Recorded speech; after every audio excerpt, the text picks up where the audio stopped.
This is where it gets fun. Standing before you, we have an alcoholic, we have a person in abstinence, we have a prescription drug abuser, and we have a person on methadone maintenance. Tell me which one is which.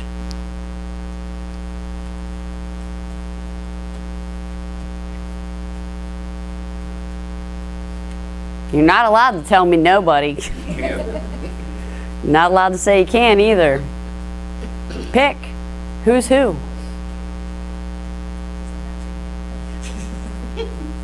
One of these kids is not like the other. Who are they?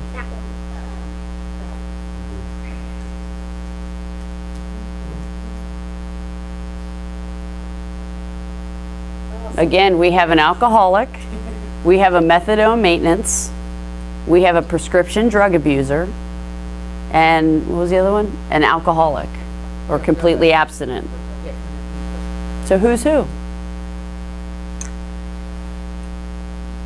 And alcoholic. You go, buddy.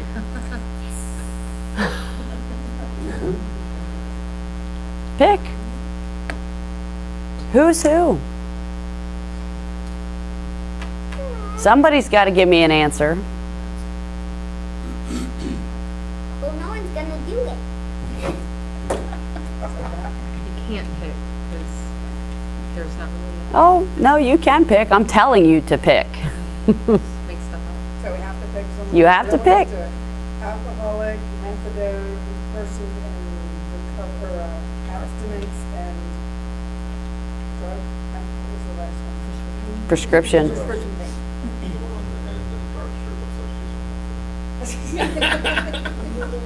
Yeah. Anybody else? Anybody else want to take a guess? I am telling you to choose. Come on, Richard. Pick one. You're going with yourself. I mean, I know what you're saying, but that's the thing with addiction, you can't tell. You don't know. By looking at someone, you can't tell. That's not the point. The point right now is that I'm asking you to pick. She's asking you to make stigma. Oh, stigma. Oh, Say that's who something. looks. Yeah. You pick a wrong. Well, if that's the case, then boom, boom, boom, boom, boom. Go.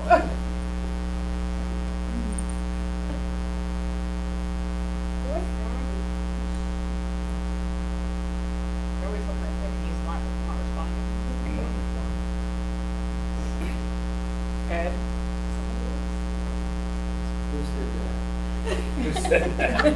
The alcoholic. The alcoholic. All right, you guys could have a seat. Thank you.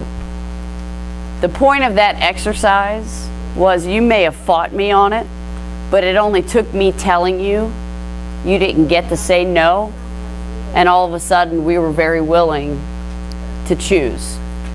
That is how stigma starts. Right? That's how stigma starts.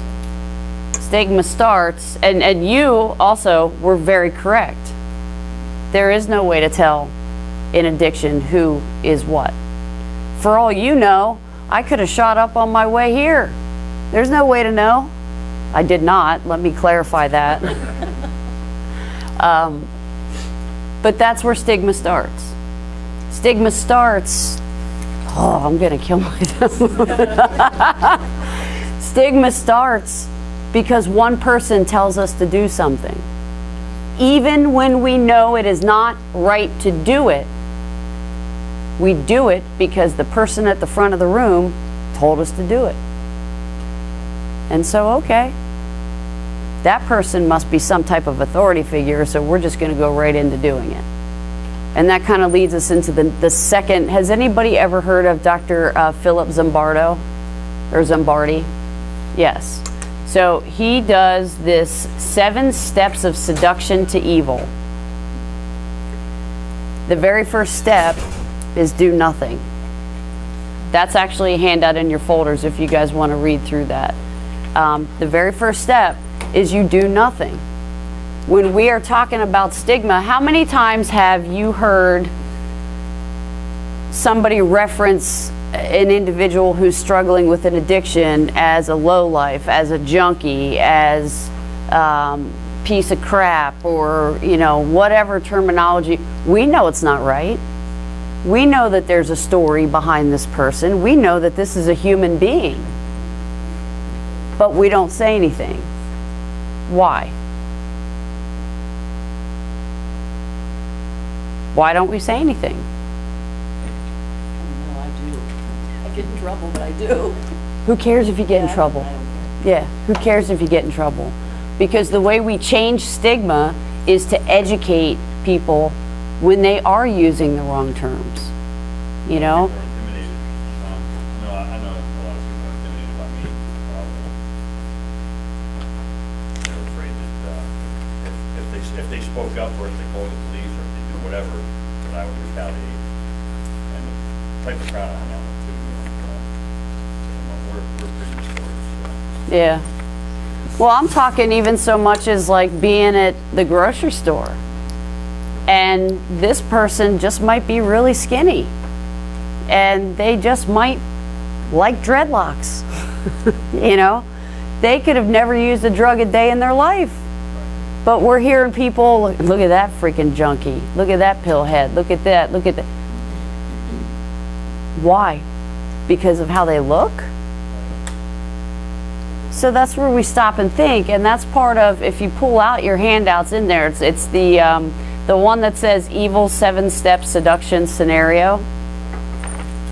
And we'll go over these briefly, but the first thing that we do in terms of a good person, and he wrote, if anybody is a reader, he wrote a phenomenal book. It is called The Lucifer Effect, Understanding How Good People Turn Evil. And it was based on the Stanford study that he did back in 79, somewhere in the 70s, where he took average college students, all of the same background. Nobody was of a flightier status than the next person. He made, at random, certain people prison guards, certain people inmates. It took less than 12 hours for the people in the prison guard role to start abusing the individuals that were in the role of the inmate. And the inmates that stood up and said, no, this is wrong, there's something wrong with this, got retaliated against. And it was all in the perception of power. We have this power, it's perceived on us, therefore we can do and say and act however we want. To the point where this gentleman, Professor Zimbardi, almost lost his personal relationships because of how far he let this experiment go, because he was consumed by what was transpiring in the dynamics within this study. So what he's talking about here with the 7 steps of seduction, the first thing you can do is nothing. The first step to the path of evil is flowered with buds that never bloom. And that's where we talk about, I made the reference, if you hear somebody making a comment at the grocery store, and I'm guilty of it, I've walked right by it. And I might have been talking crap about the person that said something about it, but do I walk up to that person and say, where do you get off making a comment about this person? Do you know anything about them? And putting them in their shoes? No. So when we do nothing, that's opening the door. That's inviting an opportunity for evil to start to creep its way in. And the second step is when they talk about sticking pretty close to your values. We all have values. Most of us stick to them. It's when we stick pretty close that we allow the opportunity for evil to sneak in. It's a slight deviation from our moral compass. We don't necessarily run red lights, but in order to get to the beach a little faster, we might run that one red light. That one red light turns into, hey, I didn't get caught. I can run another. And before you know it, you're a reckless driver. It adds up. Excuse me, they talk about respecting authority and obeying the rules. Now, we all believe that there are rules in place and there are people in authoritative positions that have our genuine best interest at heart. 90% of the time that is true. But this will take it back to the little experiment that we did with the 4 in the front of the room. All it took was me to push hard enough to say, I am not giving you the opportunity to not choose. And all of a sudden, people were very willing to start to comment. So just because it's the rule doesn't mean that it's necessarily right. And if we know, I mean, look at a lot of the abuse issues throughout the country. Look at the rights violations of so many different populations and classes within our country. And that's because people in authoritative positions are telling us this is how it should be. Do we agree with that? I don't. You know, some of the best people I know don't conform to societal norms. And there's nothing wrong with that. You know, they talk about sticking, respect authority and obey rules. It says blind obedience to unjust authority and mindless adherence to coercive rules can transform free-loving democracies into fascist dictatorships. And then the 4th step is to be a team player. Individual ethical values are forced aside when an ethical system intrudes upon decision-making. Lying, cheating, cooking the books. Corruption becomes the individual player's way of being a valued player. Can anybody think of a time where maybe they just went along with something because it was the lesser of two evils?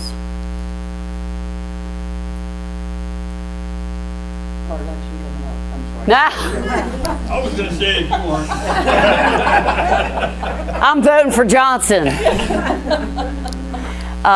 But you know, when we think about that, there are times where, especially in our work environments, how many times do we see people not necessarily doing things the way that they should, but the rest of the team kind of goes along with it, which is where the whole whistleblower policy even came into effect, because people were tired of seeing corruption happening within their employment. But then what happens to the person that speaks up? They're retaliated against. They're ostracized. They're made to feel as though there's something wrong with them. You know? And then sharing responsibility. It's better, it feels better to not keep guilt to oneself, but to diffuse it. It is easier to do some things of questionable morals if those in authority figures over us are ready to accept the burden of responsibility for us and diffuse the consequences of going down a dark, unmarked path. And the example I always give of this is one of the facilities that I had worked in. Everybody has to keep records of everything, you know, and if you don't do something, you don't put your name on it. And he was notorious for taking groups and then saying, you write the note, which is a huge legal and ethical violation in every way, shape, and form. I wouldn't do it. And because I wouldn't do it, guess who started getting in trouble? Me. Right. I have that propensity for, I'm not doing that.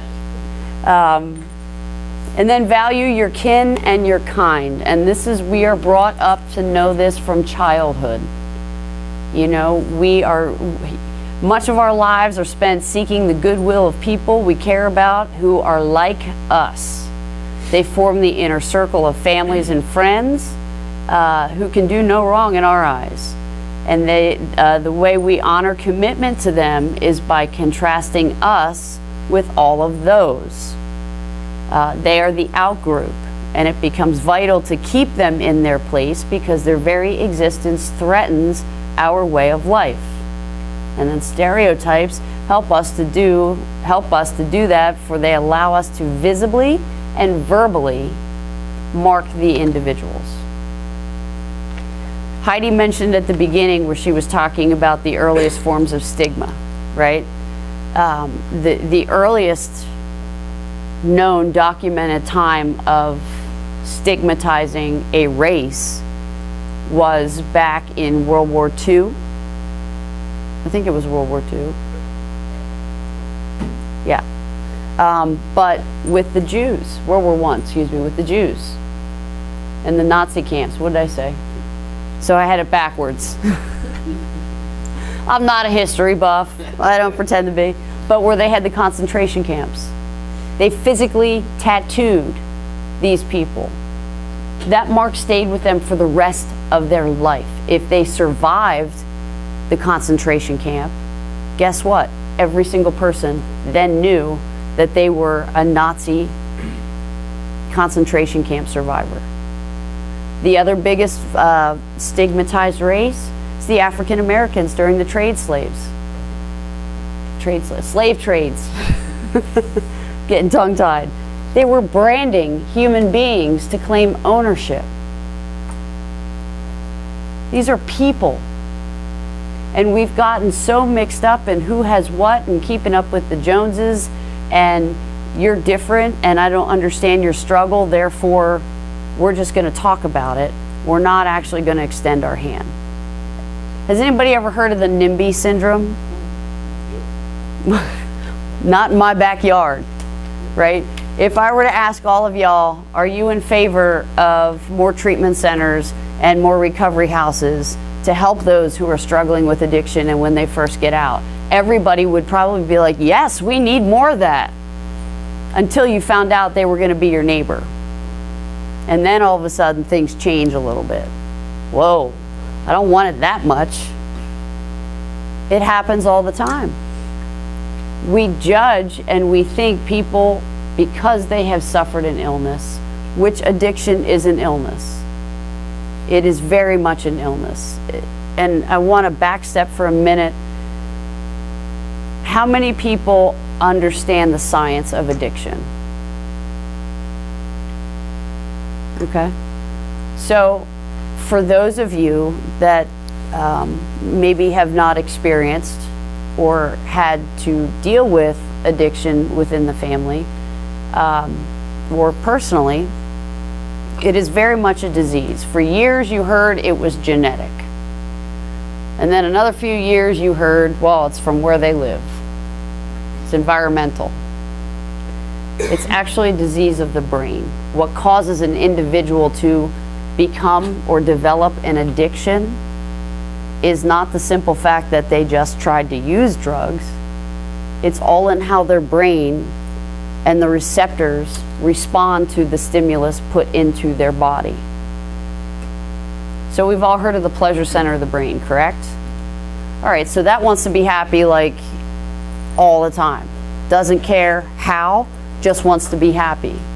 So when we introduce a substance, your brain is not recognizing, oh, hey, you just put an illegal opiate in your body, and that's why I feel really good, so you shouldn't like that anymore. It just knows, oh my God, that felt amazing. Do it again, do it again, do it again, do it again. It's not recognizing the illegal fact of it. Your brain's responding to the stimulus put into your body. Okay? So if all of us were, I don't know, we were all out and we all started using the exact same substances on the exact same day in the exact same order and had the exact same issues within our lives, meaning the only thing that was different was the house we lived in, but let's say it was, what was that TV show where they all lived on that one block and they were all like Desperate Housewives. So we live in that little neighborhood, right? There is no guarantee who of us would become an addict. It has nothing to do, but I'll tell you this, about almost half of us would become an addict. And there's no way to know who. There's no way to know. because it's all in how your brain responds to what is put into your body. I might be able to use my entire life and never have a problem whatsoever in any way, shape, or form. Then there might be that one person that goes to get their wisdom teeth out, and that's the end of it. So it's not a matter of, it's not free will. It's not a moral deficiency. It is not poor judgment. It is not a desire to be high or to be an addict. I have never, in my 20 plus years of being in this field, have never met someone that has said to me at 5 or 6, I went as a drug addict for Halloween. I've heard plenty of cops, doctors, firemen. Nobody ever aspired to be a drug addict. And I can tell you this, they're not, it's not something they're happy with. They just can't figure it out how to stop sometimes when they're trying to do it on their own. Reading through, and I don't know, this is a little different for me because I'm not speaking in an AA room, so most times it's anonymity in the room. If you are in recovery and you wish to share that, just give a little nudge kind of deal, okay?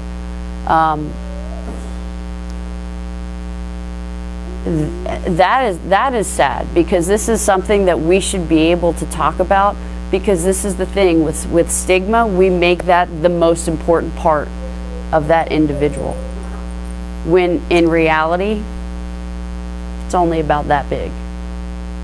There is so much to a human, there is so much that makes up their life, and yet we're branding for the rest of their life this one little thing that was really out of their control. So most people say as families, well, they chose the drug over me, or how come they couldn't just stop, or I told them if they didn't stop, that was it. It is not that simple. How many people drink coffee every morning? All right, try taking coffee away for 2 weeks and see how you feel. I'm serious. Caffeine is the #1 addiction in the entire United States. Caffeine. People don't think about that. How many people smoke? Nicotine's #2. I got the top 2 that are good. Yeah. Coffee and cigarettes, they go together. They do.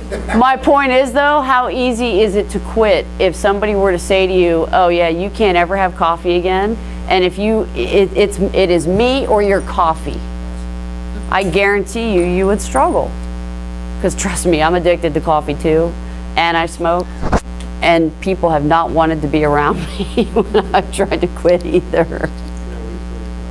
Let's take a smoke break. Huh? No, I'm good. So it's always important, and I know I might seem a little nuts while I'm up here, but this is something that I'm very, very passionate about, because I have seen so many people that are unbelievable human beings that get completely overlooked simply for the fact that they used drugs at one point. That's it. And even if they're still using drugs, they're still human beings. They still have a story. And they still deserve the same freaking respect that we would give anybody else.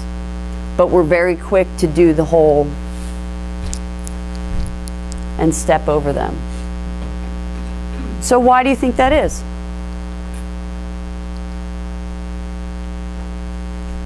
Doesn't affect me personally. So they think. Not yet, anyway. But that's part of it, yeah. Why? I think sometimes if they can't relate, they don't get it.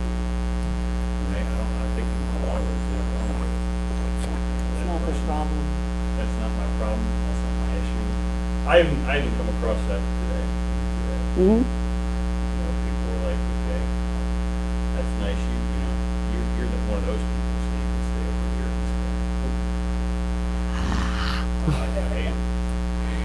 And this is, you know, and I understand that anonymity has been part of the rooms for very, very, very, very, very long time. To me, that is an accomplishment you should be proud of. You know, every client I've ever worked with in my entire career, the last thing I said to them before they walked out of my treatment was recover loudly. You know, and yeah, well, good, because it's not something that you should be ashamed of. It's not something that you should be hiding and going into a little secret dark room in the basement and sitting there and drinking coffee and like, don't talk about it. Why? You survived. You survived. You have a life. You have a family. You have people that care about you. And most people in society will judge that one thing. So the one exercise, and we don't have time to do this exercise today, but the one exercise that I had a class do was I had them write down on a card something that they were very ashamed of for themselves. And see, they didn't think anybody else was going to get to see that. So they passed them to me, and then I sporadically passed them out to the rest of the class. These people had to act out that shame. All of a sudden, they realized how stupid they felt making someone else feel bad for that one mistake they've made in their life. You know, but we're not perfect, because one person's mistake may have been a train wreck of calamity, of error and hurt, does not mean that we do not give them the same opportunity and respect to be on this earth and to re-engage with their families. And for some it is, and we have to change our language. So what are some of the ways that we change our language? What are some of the ways that we as a community can make a difference in the fight against stigma?